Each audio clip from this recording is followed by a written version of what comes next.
Hi guys. Last month I hit 10,000 subscribers and I asked you to leave your questions for a Q&A video I'd be doing this month. So, let's get going. Angry Jizz asks, how tall are you? I'm 186 or 6 boots and 1 pinch or something in Imperial. IKT, Joep Adams and Robin Hasseltoff ask, Hertog Jan happened to live in the Netherlands. That's in regards to that poster over there. Yeah, I made that poster during my student years. Nope High asks, on a scale of pannenkoek to stroopwafel, how Dutch are you? Pannenkoek with stroopwafels, I'm 100% Dutch. A bunch of forward slashes and backslashes asks, what do you think about the new Quake? I wouldn't know, to be honest. The last Quake game I played was Quake 3 Arena. JFRIII asks, can you show us your watch collection, please? Yeah, it's this one. The previous one broke. Recty Rectingson asks, how did people going in your apartment for the first time react to the wall? They tend to burst out singing Handel's Hallelujah and praying to the Almighty. Now seriously though, I regularly get visitors here and it's always fun to show them this funky old stuff. Generally their reaction is a mixture of awe, bewilderment and sheer confusion as to why someone would collect all this crap. Kayvon Javid and Sean Tan ask, what happened to your long hair? Well, there was this really strong wind one day and then Mr. Zazabel asks, how thick is your PBT cap? What? Zoe Sparks asks, do you ever plan on posting more chemistry videos like you used to in the earlier days of your channel? Oh wow, that's a long time ago. To be honest, unless it became part of my job, probably not. I seriously can't even watch those old videos anymore now though. I see so many flaws in them. Cats Spat and Seafung ask, when will you learn to touch type? I honestly don't know why I should. I type fast enough for my liking. I can type without looking at the keyboard, and I just don't see how it could possibly be worth the time investment. Bob asks, question 1. Do you like ortholinear keyboards such as the Planck and the Prionic or Mastrop right now as of this comment? Who knows, you might actually find out later this year. 2. What are your favorite key switch which you have built yourself, like the Zelia Stottles? I haven't really done that all that much, to be honest. I try to keep keyboards fairly original. 3. What do you think of the $1,000 keyboard on Amazon with Cherry MX Browns? Let me guess, it's a Cherry MX 5000 or something, right? I've already done a review about that. 4. What's your favorite Cherry style key switch, for example Cherry, Gateron, etc.? Honestly, I don't really give too much of a shit. It's all the same generic crap to me. 5. Do you accept donations of keyboards by post and ones for review?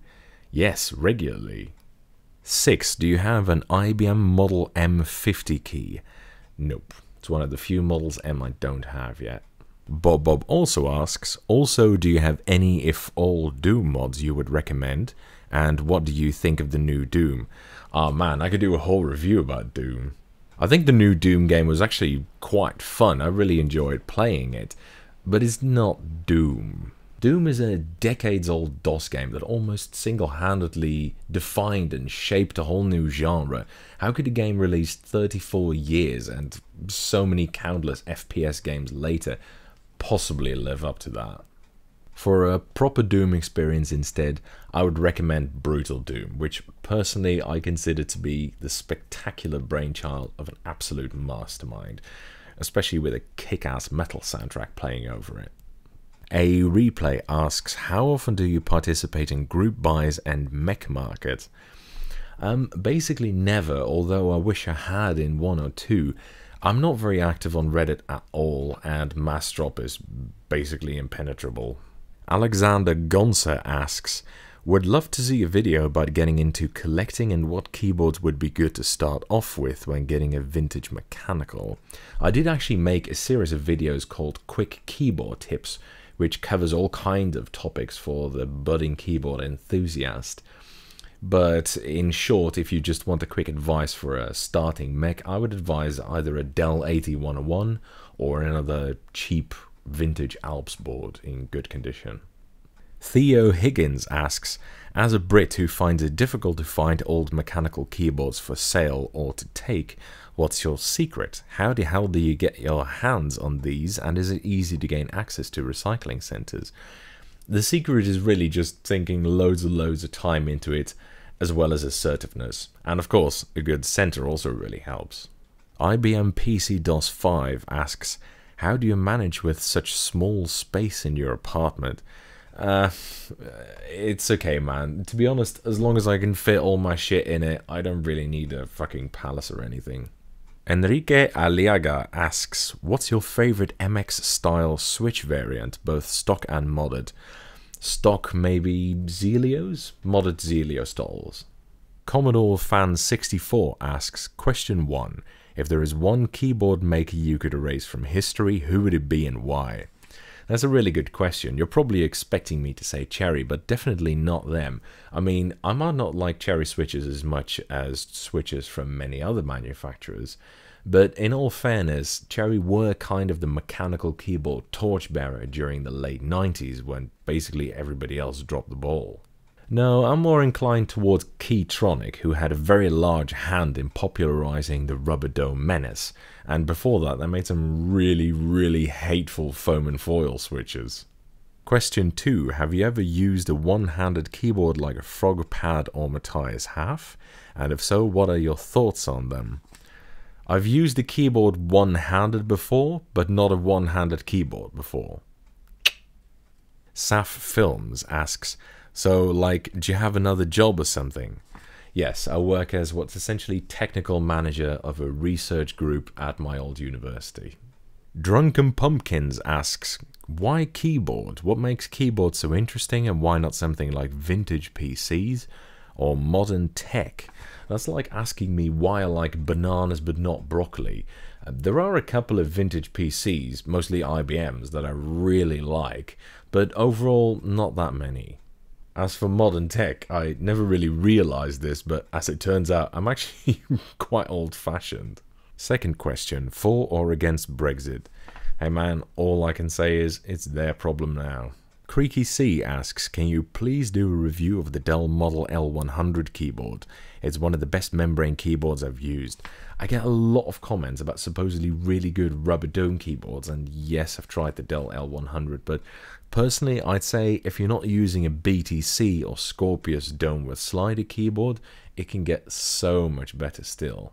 R2 Micro 373 and Gangi Films ask, hey dude, so I know that basically half the comments on your videos are just people saying you're a British Morgan Freeman, but in all honesty, what keeps you from pursuing jobs in voiceovers where you could potentially put that golden voice to use?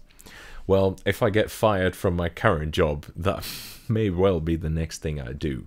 But my current job is a lot of fun. Don't worry though, there's a few videos left to come.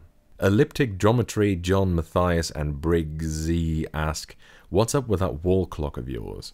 The clock is a David Firth reference. I'm a massive fan of his work. Matt Quantum asks, what mic do you use? It's an SE Electronics one with a Cube 4 Nano voice box. Miguel Farah asks, on the video reviews you focus a lot on the hardware itself and the keyboard's physical layouts, but not so much on the logical layouts on top of them. Do you actually fool around with this somewhat? Kind of. I force UK layout on all my keyboards, but because the national layout is usually not a factor of the keyboard itself, I tend to not focus all that much on that. UziTech asks, how do you continue to find new keyboards you don't already have? Nowadays, mainly through eBay. I keep a fairly eagle-eyed watch on it and I snag the occasional good deal, as well as donations every now and again. Oriel003 asks, would you show us your vocal range? I fell into a burning ring of fire. I went down, down, down, and the flames went higher. Toasty! V Westlife asks, can you break glass with your voice? G sharp.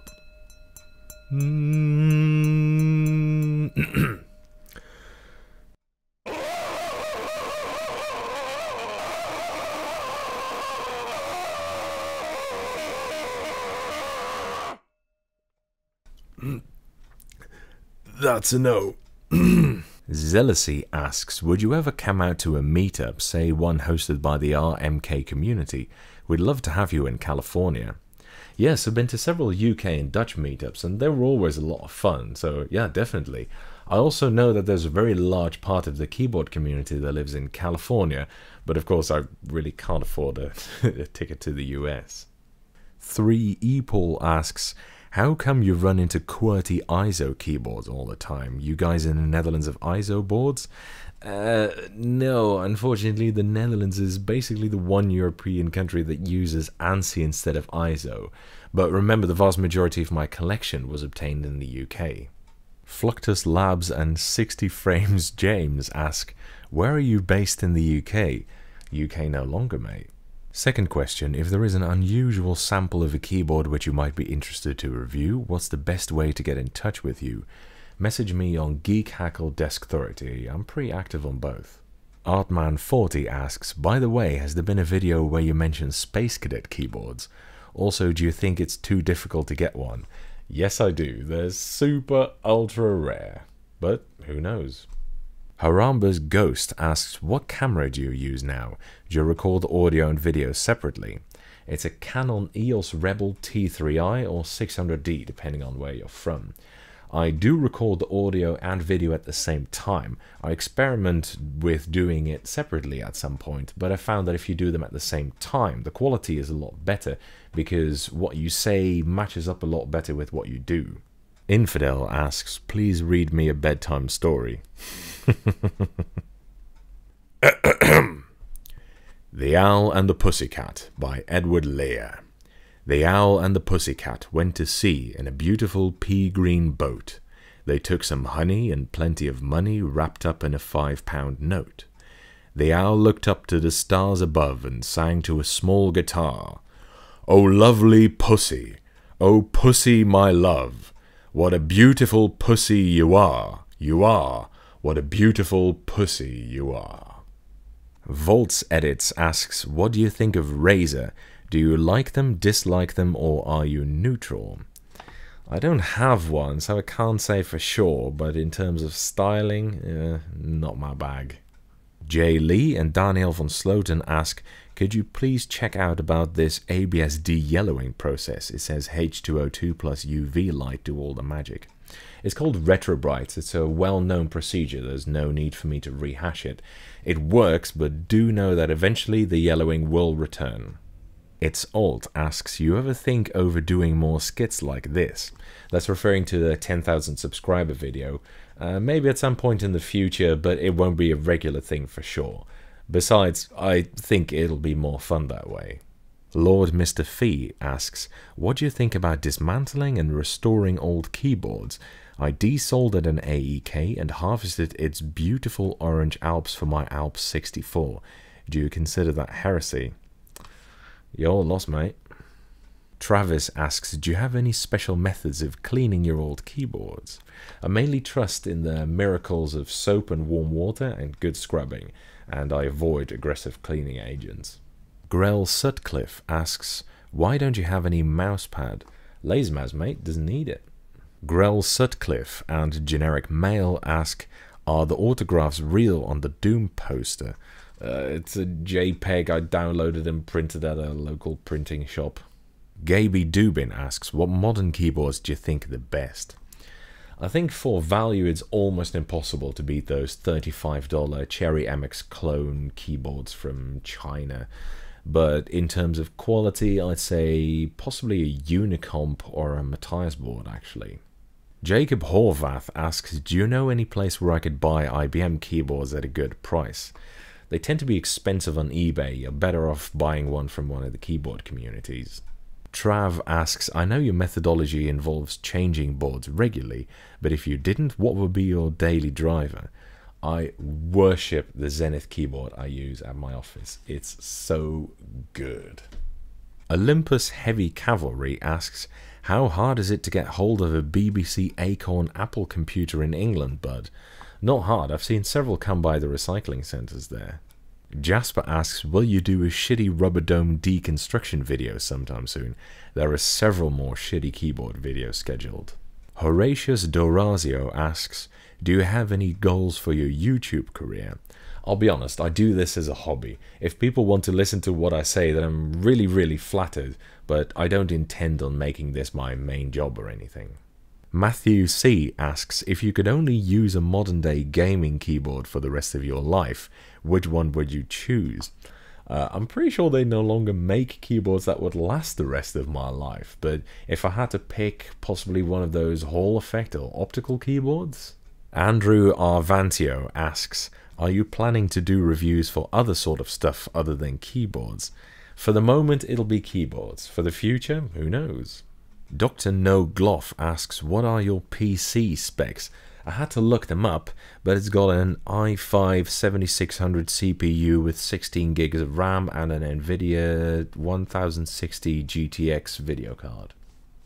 Phil Freeze CH asks, best general purpose non-clicky, at least not loud and high-pitched, tactile, high-forced and cherry browns keys. I'm a big sucker for Orange Alps. Those things are delicious. Tanner Fox asks, how many IBM keyboards do you have? At the moment, 20 different models. Geothyraditya Nelacra, sorry mate, I really butchered that one.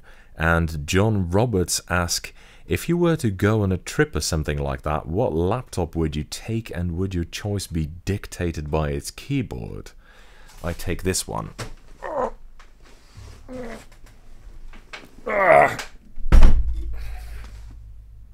Nah, just kidding. I can't really afford laptops, to be honest, and really, I don't really like them much anyway, and that's partly because they usually come with shit keyboards, yeah. Anyway guys, that's it. Thank you very much for watching. I hope you enjoyed it. It was a lot of fun to do as always, and see you this weekend with another keyboard review.